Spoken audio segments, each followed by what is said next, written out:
It's your favorite YouTube dealer. I appreciate you guys for stopping in. We got some YUNGBLUD today, and I want to say the first time that I heard him was because I think he did a collaboration with KSI before. I had never heard who he was, and I want to say that we've done one or two other reactions to his music. I don't know if it was here on this new channel or my old channel. Regardless, this man is nice. Like, he's extremely good at what he does. So I wanted to dive into this when I saw that it had dropped. It's called Breakdown. Let's get into it. Let's see what this man was cooking with. I've been fighting exchanges, tearing my heart out, wanting to die before I open my eyes. Been fighting exchanges, tearing my heart out, wanting to die before I open my eyes. Go around a bend before the sun comes up. Things in my head just don't line up. Don't wanna leave my bed, 'cause if I do, I feel like I'll die. Going around a bend before the sun comes up. Things in my head just don't line up. Don't wanna leave my bed, 'cause every time I do, I feel like I've been fighting exchanges. Oh, his voice is just, whoo, I like it. And the concept of this is something I feel like everybody can relate to at some point in their life. Like, the thoughts in my head just don't line up. You know, feel like if I leave my bed, I'm gonna die, right? Like when you're in that certain mood, like you don't want to do anything. You just want to lay down and just fade away a little bit. Tearing my heart out, wanting to die before I'm living my life. Been fighting exchanges, tearing my heart out, wanting to die before I break down. Think I'm gonna break down. Think I'm gonna fade out. Think I'm gonna break down. Oh, break down. Think I'm gonna break down. Think I'm gonna fade out. Think I'm gonna break down. Oh. Don't forget to put your feet in the grass. Tell your mum that you love her. Say you cleaned up your act. Give money to a homeless man. Help him buy a bar. When you're buying your morning coffee, ask him how they are. God save a Sunday morning. Pray for me on a Saturday night. Talk polite. Don't start fights. Don't tell lies. That's for the people with oblivious short sight. One day we'll meet, man, and I'll say alright. See, the world is pretty big, man, but don't feel small in it. Sometimes you lose the number, but I swear you're still calling it. I promise you'll be alright in the end. Fuck the depression, it's all in your head. Stay with your friends and walk up the hill at 5:45 in the morning. Taking the air while everyone else is still snoring. Express yourself for your friends, will save your life, you know. Everything's about connection, you don't have to be alone. I like what he said throughout this. I can't help but think about 2024, just the way that shit is online. And I'm sure he's probably not getting any of this in the comments, but you know, somewhere there's that little niche group of people that are going to get really upset about the fact that he said the depression is in your head. Now, I don't think that he means that's everybody, because obviously there's some people that just unfortunately have a chemical imbalance and they need to find something to fix it. Unfortunately, the medicine that we have available for some people works, for some people it doesn't. It's kind of like a lock and key method. That's what I've had doctors, will not tell me personally, but I've been there with friends, and they're like, we don't know exactly what medication is going to work for you, so we're just going to throw this at you. Try it, see it. Does it work? Does it make it worse? If not, we'll try this next one. And they keep trying it until they hopefully find the key that fits your lock, so to speak. It's kind of the approach that they take when it comes to that, to antipsychotics, all this kind of shit. But there are a large amount of people that I do believe that their depression is kind of all in your head. And I don't mean that it's fake, but I mean that it's something that is within your control. Maybe you don't even know why or how or what, what it is off the bat, but slowly but surely, if you really try to look inward and try to understand who you are as a person, what you want out of life, try some different things, try some working out, try some, going for walks and just living your life and being in the moment more so than thinking in the future and stuff, you might find some peace to it. You know what I'm saying? Like, I wouldn't say that I'm depressed, because I always feel like me saying that is taking away from people that actually are chemically imbalanced and truly, truly depressed. But I feel like a lot of people are very quick to say, oh, I'm depressed. And the term gets used so much. But in all reality, I just don't always think that that's the case. Like for myself, I could probably fall in the bracket of saying, I'm depressed sometimes. Like I get in the hole and it's really tough and it's hard for me to push through and so on and so forth. But a lot of it, I think, is I overthink.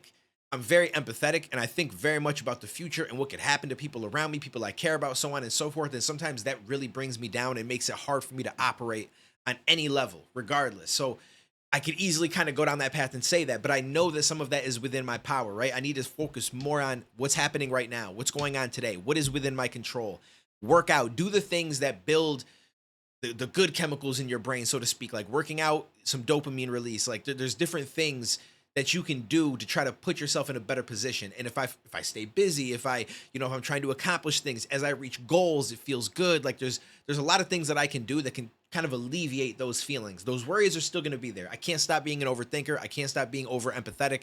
I can't stop that from really happening, but to an extent I can control it or get it under control, I guess, so to speak, right? And I mean, like I said, I can't say that this is what he means by this, but when he said that, the first thing I thought was, this is a topic that gets very controversial online sometimes because some people are like, "What's that just in my head?" Like who was it? The one weird dude, the guy that likes sitting in the corner of the room and watching his girl have sex, Sneeko.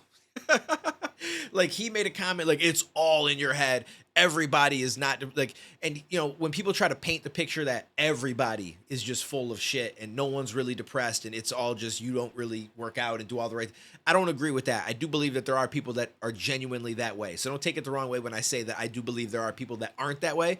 I just think that a lot of people like to fall into a bracket. And I don't know if it's, I think for some people, and it's a very small group, they want that sympathy. There are other people that maybe fall in it because they've just not tried enough things in their life. They're not trying to get out of it. They're just like, oh, I feel like shit. This is what it is. And then they just continue the same patterns and over and over and over. And they wonder why nothing gets better. And it's like the definition of crazy, continuing the same things and expecting something to be different. You have to try different things and see what works and what doesn't for you and find the formula. Now, again, unfortunately, there are some people that doesn't matter what the formula is. They're going to feel a certain type of way. They might be able to alleviate it a little bit, but they were born in a way where it's going to be something that's going to affect them. No different than somebody that might be born who is handicapped or, in different ways that are more apparent to us. Right. And a lot of times people that have mental, what do I want to say? It's not a mental disability, but like things mentally hold them back. And it's something that they can't necessarily fully fix. People don't always acknowledge it the same because you can't see it. Right. And if you can't see it, it's like it doesn't get as much love, right? Like people that go through schizophrenia and some of these horrible, horrible mental disorders, just I don't feel like they get as much love because you can't see a physical disability. They are physically unable to walk. People are like, oh my God, we should build walkways for them to get places and so on and so forth. But because it's a mental thing and you don't want to take the time to really understand it, and you're just like, this person's acting weird. Like they just kind of get thrown in a batch in the corner. You know what I'm saying? And I feel like that's very sad. And I'm a big advocate for mental health, so kind of went on a tangent with this and we left the original point, but you know what I'm saying. I found that very interesting that he said that. That will meet, man, and I'll say alright. See, the world is pretty big, man, but don't feel small in it. Sometimes you lose the number, but I swear you're still calling it. I promise you'll be alright in the end. Fuck the depression, it's all in your head. Unless this, you know what though, and someone's probably already commented this down below, I feel like he may be speaking from the side of people that are saying exactly what I said.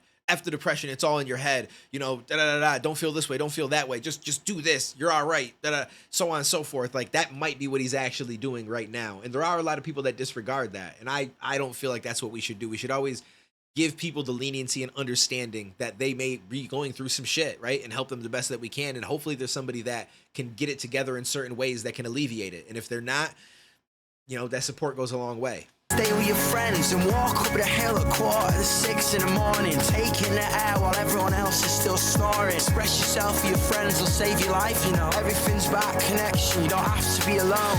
Break down, think you're gonna break down, think you're gonna fade out, think you're gonna break down, oh, break down, think you're gonna break down, think you're gonna fade out.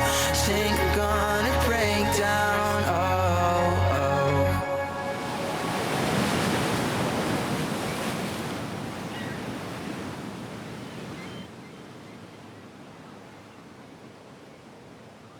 You've been running. Yeah. Sometimes that's all we can do. Running towards or running from? Not quite sure. Running from then. Makes you say that. Because if you were running towards anything, you'd know about it, wouldn't you? Facts. I guess. Far more exhausting, the running from. Spend your whole life glancing over your shoulder and still never feel like you're getting anywhere. Sorry, who are you? Why are you here? You ran through my garden. I was hanging out my washing. Guess you're right, I'm sorry about that. No matter. Come along then. Follow me. I'll put the kettle on.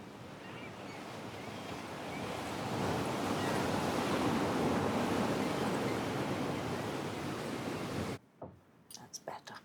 Thank you. How long you been here? What, 6 feet from oblivion? Decades. I've come to quite enjoy living on the edge. It's all on borrowed time, though, this whole place. I know the cliffs feel so monumental and so everlasting, but they could crumble away any time. No matter. Everything crumbles in the end. Stars burn out, planetary bodies collide, whole galaxies come and go. And for the most part, none of us will know anything about it. The universe is very, very big. And we are so very, very small. It used to terrify me until I realized something. You see, we are the only thing that gives meaning to the cosmos. We decide what matters. Whew, that's an interesting way of looking at it. That's actually crazy. And what's also interesting to me is that some people do like kind of shy away from the thought of the universe and how big it is, because it's beyond our comprehension how big it actually is and how small it makes us. And sometimes, like she said, you know, that used to scare me. Some people get really scared when they think of how small we are compared to the greater shit that may potentially be out there and just space in general. Whereas for me, it's actually worked in the opposite way. And it's because, like, I used to have crazy social anxiety and different stuff like that. And when I would think about that, it actually gave me relief, because it made me realize that a lot of these things that I worry about, like, none of it really effing matters. And I say effing because I don't want to swear and get myself flagged for ad suitability and all that.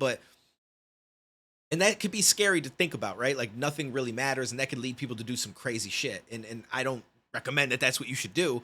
Thankfully, I'm not one of those people, but it made me realize that this fear of talking in front of some other people, or being on a stage, or making a video, or, you know, just anything that we kind of go through in day-to-day life, it's really not that serious. It's not. At the end of the day, like, we might have these certain beliefs that we're this or that, and I'm not trying to take away from anybody's religion. I'm not necessarily religious. I have some beliefs for sure. I'm not going to get into that. That's another story, another video. But when I thought about that, like, it helped me so much. I don't know how to explain it. It just made me realize that all these different things that I'm letting, like, build up inside of me and make me nervous and make me not live my life just don't really matter. And at the end of it, it's not going to matter. So just do what you want to do. And if you fail, and if you embarrass yourself sometimes, and if shit just doesn't go well, like, so what? Like, on a grand scale of things, it does not matter, you know. And I use high school now to think back to, because I'm like, yo, how nervous I was to look stupid in front of people, and how nervous I was that somebody was gonna look at me in a certain way and I'd be embarrassed because I did something wrong, and then no one's gonna forget it and they're gonna talk about it forever. And now, all these years later from high school, you don't even talk to or connect with pretty much any of those people. And when you think of stuff that other people may have done that was embarrassing to them, and you're like, "Ooh, I'm glad I wasn't them," you don't think about it anymore. None of it matters, because you've all grown up. You all have your own responsibilities. You all have your own goals, your own achievements that you're trying to get to and stuff. And all of the shit back then didn't matter. I could have got on stage and messed up 20 times trying to do talent show stuff or perform. I could have fallen over 30 times, fall down the stairs. I could have did all got turned down by a girl in front of everybody. But guess what? Right now, none of that would matter. Nobody would be talking about it. Nobody would be thinking about it. And I would have learned a whole lot of stuff through those lessons and through those moments. So I should have just let myself live them instead of shy away from them. And it's the same with now. 10 years from now, no one's going to talk or think about any of the shit that's going on right now. So it's like, just take the risk, take the chance, make yourself look dumb. It does not matter. It does not matter. So thinking about that just is what kind of freed me up a little bit. And I still have my anxiety and my nervousness and all that stuff, but I try to just not let it bother me. It's almost like, I think Will Smith said it once, like when something is fearful or I feel fearful of something, I try to run towards it now and just say, F it. Like, let's figure this out. We can be cruel or kind, brave or fearful. We can decide that love is the most important thing in the world. And just like that, it is. Very true. We can always choose. If we slow down long enough to see where we're going.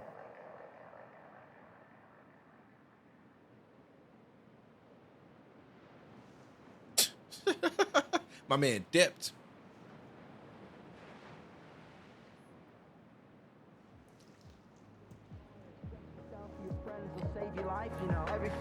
Connection, you don't have to be alone. Break down, think you're gonna break down. So that's dope. That makes me feel as if it's almost like he was her.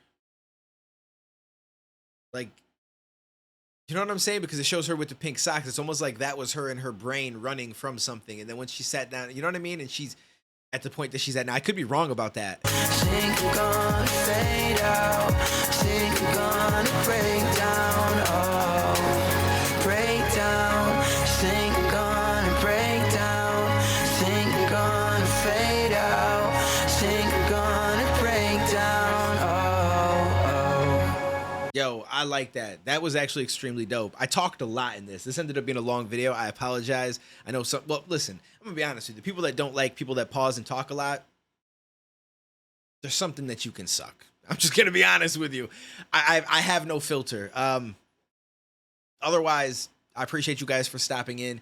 I'm always gonna share my thoughts, especially when it's topics like this, because I feel like there's so much to talk about, and this is a perfect avenue to do it because we're listening to something that is meant to be talked about. It's meant to be discussed. It's meant to be felt on a certain level. I'm seeing that this man has a song called Abyss from Kaiju number 8. I actually do Kaiju number 8 reactions on my anime channel. If you guys do not know, it's Duane Does Anime. Link is down in the description. If you want to ever check it out, we do Kaiju number 8. I did not know that he had a song off of the soundtrack for it, so I might have to dive into that soon and check that out on this channel. So let me know, but I appreciate you guys. Let me know what you thought in the comments, and I will catch you in the next one, homies.